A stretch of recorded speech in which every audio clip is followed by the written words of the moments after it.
just dive right in. I think for the most part, Californians understand the role of the governor, but the speakership is such a powerful position as well. So for viewers sitting at home, explain your role to them. It's multifaceted. I mean, there's the sort of like executive part, which is to be sort of the chief executive officer of the assembly and the staff and all that aspect of it.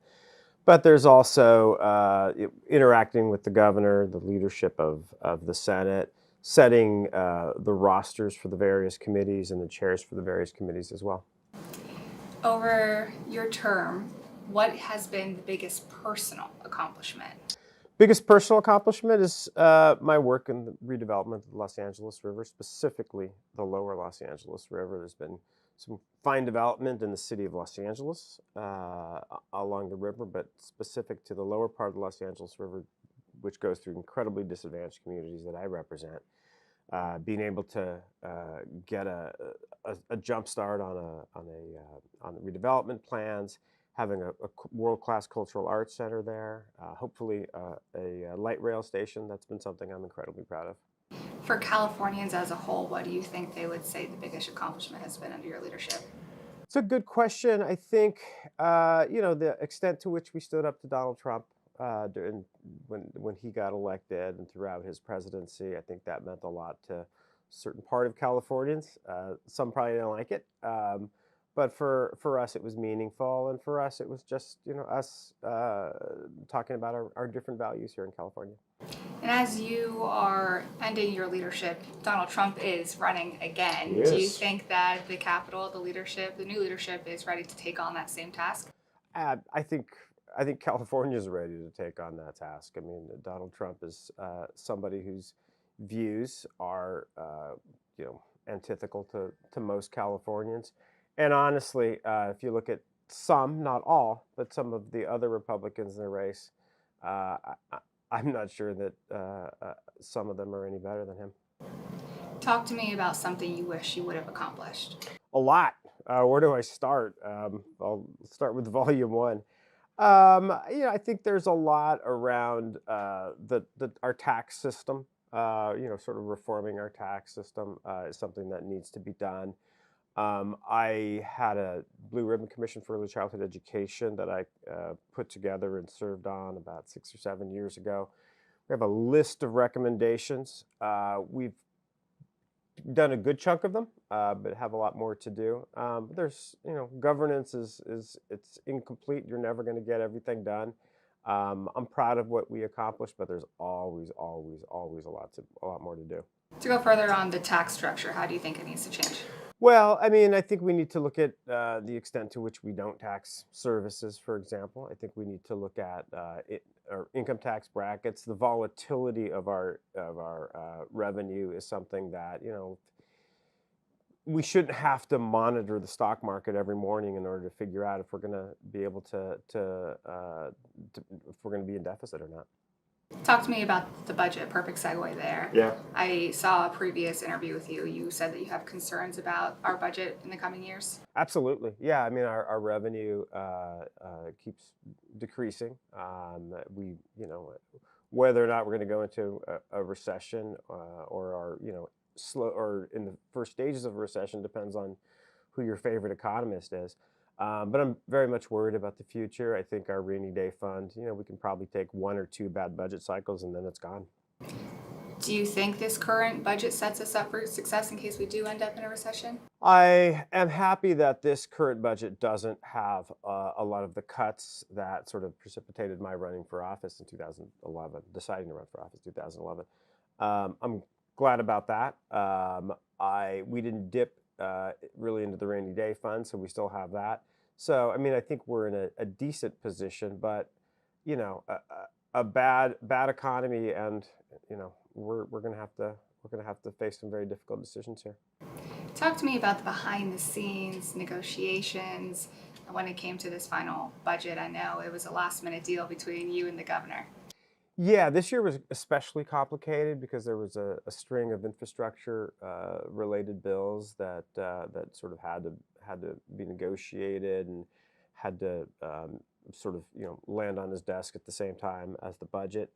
made it very difficult, but at the same time, we've had a lot of practice. We did a huge plastic recycling package a couple of years ago, and a bunch of members pulled an all-nighter. We had a big climate change package last year. This thing about sort of pulling all-nighters and sort of getting done right under the finish line is something that we're practiced at. It's not always the best way to do public policy. We'd rather go through the regular route where we go through all of our policy committees. But we got it done, and I'm proud of the budget. I'm especially proud of what we did on childcare. Increasing rates is incredibly important. Our efforts around MCOs are important as well. I think that'll help set us up for future success in terms of health programs in the state. It's not the first time the governor tried to put policy into the budget towards the end of the budget cycle. Talk to me about what your relationship is like working with this governor and the previous governor. Good relationships with both. I'll be fair. Legislators often try to put policy in the budget as well. I think it's best, speaking as a legislator, I think it's best when legislation goes through policy committees. That's what we do. That's what we're designed to do. We're designed to work slowly, to make sure that stakeholders have input and all of that. I understand that the executive branch sees things differently. It's a very different perspective. My relationship with Gov Newsom I think it's great. We've worked very well together. Jerry Brown, different animal, different beast altogether. They were both great, and I had great working relationships and great friendships with both of them. And as a speaker, you took a little bit of a different approach, putting a lot of power into the committee chairs. Talk to me about your relationship with the committee chairs. Any regrets in that dynamic? I don't. I think it was often messy. It was often, like I said earlier, slow moving. I wanted the bills to be vetted. I wanted the ideas to be vetted. I wanted to hear from a lot of different perspectives. No regrets about any of that. My relationships with policy chairs, I would usually, I had a policy chair in my office. It was either yesterday or the day before. Same thing, what do you think? Offering opinions and all of that. And then I always tell them on the way out, I have your back. Let you make the decision. A recent quote of yours that stood out to me was when you were talking about homelessness, and you said something along the lines of, anyone who said the state has made progress is lying. Talk to me about what you think the state has done and what more needs to be done. We have established a lot of avenues, sort of a lot of venues that can help. But any Californian who walks the street knows that homelessness is rampant. Any Californian who tries to meet their rent, who tries to meet their mortgage, knows that the cost of housing is too high. I see it in my district. I see it throughout the state. So we haven't made any lasting and honestly any sort of profound or meaningful, we haven't had any profound or meaningful impact yet. Again, I think we've set up a lot of structures, a lot of processes, funding that will allow success in the failure. But as I've said, in the past, it took a generation to get where we are in terms of this housing crisis. It's going to take a long time. I think as politicians, we often have, sort of short attention spans, and we want to, sort of plant the flag and claim victory on things. We can't do that, and we shouldn't do that. We have to be vigilant. Where do we go from here? What's next for you? I'm going to be an assembly member starting tomorrow. I'm excited about it. My district, 62nd Assembly District, changed the number last year with redistricting. I have to get used to it. Tremendous amount of needs in the district, disadvantaged communities throughout the district. So I'm really excited about it.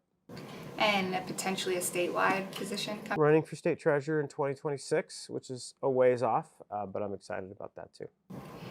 Did you want this day to be here? Talk to me about the transition between the speakership roles and the drama behind it. Yeah, it's a lot like, you asked earlier about committees.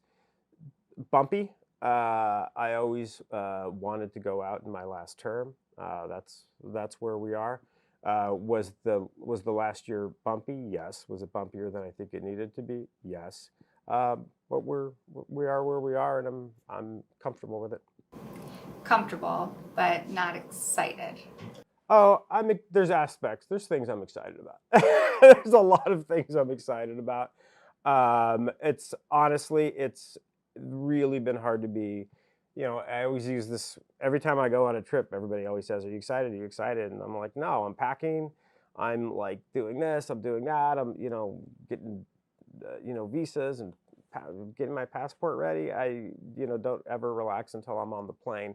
This feels like that too. We had a House of Origin deadline, followed by the approach deadline, followed by intense budget negotiations, followed by the trailer bill negotiations. I'm tired. Uh, but come tomorrow at 12:50, I'm going to get on a plane and go back to the district, and I'll be excited then.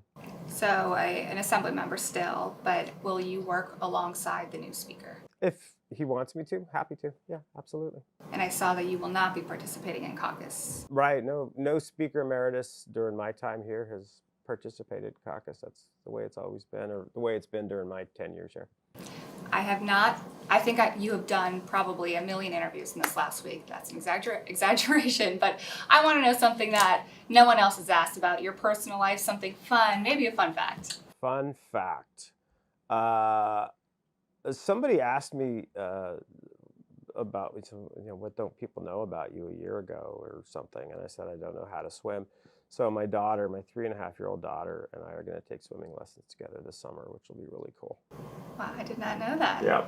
And when you're sitting down having coffee with someone, is it always business as the speaker, or you have a great working, just relationship with lawmakers in general? There are some members, Tom Daly's a big Irish literature fan, as am I. Mark Stone's a big Scotch drinker, as am I. Eddie Garcia and I have so many inside jokes. So yeah, there's a lot of people. I always gravitate toward people who don't want to talk about politics. Talk to me. I know California is a Democratic supermajority state. There are Republican legislatures. Did they have access to you through your speakership? Did you have an open ear when it came to talking to Republicans? I did. I think there's two kinds of Republicans in the same way that there's two kinds of Democrats, right? There are folks who seek to be constructive and want to sort of work collaboratively. There are people who just want to sort of, be a protest vote, and there's a performative aspect to what we do on both sides. And that has its place. I get that, right? Those who were, seeking to be involved and seeking to be constructive, I could think of someone like a Tom Lackey. I could think of someone like obviously all the four Republican leaders that I served with, had great relationships with all of them. Megan Dawley, Phil Chen, who I've known since 2006. There are a lot of, see, you start naming people, then you leave people out, and then they say, "Oh, you didn't mention me." But, a lot of Republicans I had great relationships with. I think this may have been the first time, over the last couple of years where Republicans got budget asks, in their budget, sort of line items in their budget. So I think I had great relationships with some Republicans. I think I had, not great relationships with some Republicans in the same way that, you could say the same about Democrats. On the Democratic side, I think one of the bigger moments where they may have been a little bit upset was 2018 single-payer healthcare. Talk to me about that. That was, it's funny. I mentioned earlier how there's, Republicans who want to be constructive and Republicans who just want to be protest oriented. That bill, I thought, was a statement of values. It was a statement, it was an expression of a desire to do something. It was not a desire. It was not a real effort at establishing a single payer program. If it had been an effort to establish a real single payer program, it would have had a funding mechanism. It would have made mention of Proposition 98, which it made no mention of Proposition 98. It would have made a mention of the GAN limit, which it made no mention of GAN limit. It was at the time I called it, woefully incomplete bill, and it was. It was not a real effort to effectuate change. What else should I be asking you? I think that's about it.